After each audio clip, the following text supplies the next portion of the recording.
Eles comprovaram que foi assinado há 2 dias. A Cira morreu há 41 anos.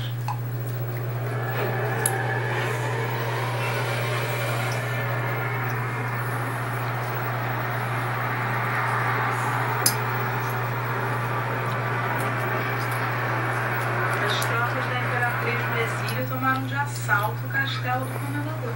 Eles chegaram. O porteiro telefonou que já estão na frente do prédio. Brinca, Daniele. A presença da minha mãe nesse apartamento agora é fundamental. Eu sei, meu amor.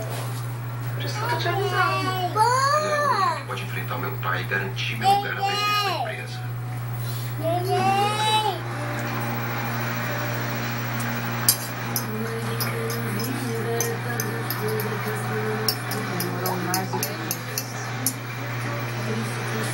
Esse negócio da internet, Melhor do que mesmo. Vamos colocar as minhas coisas na suíte vizinha do seu Alfredo.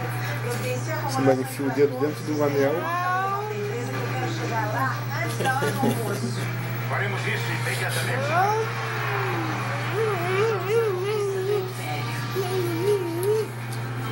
O que você tá esperando pra subir daqui? Aí, eu tô sem nada no bolso, cara. Me arranja trocadinho pra passar o dia. É só o que me faltava. Já basta o pai e a mãe que aparecem aqui e pegam meu dinheiro. Agora eu vou ter que sustentar você, Sim, o quê? irmãozinho Armani.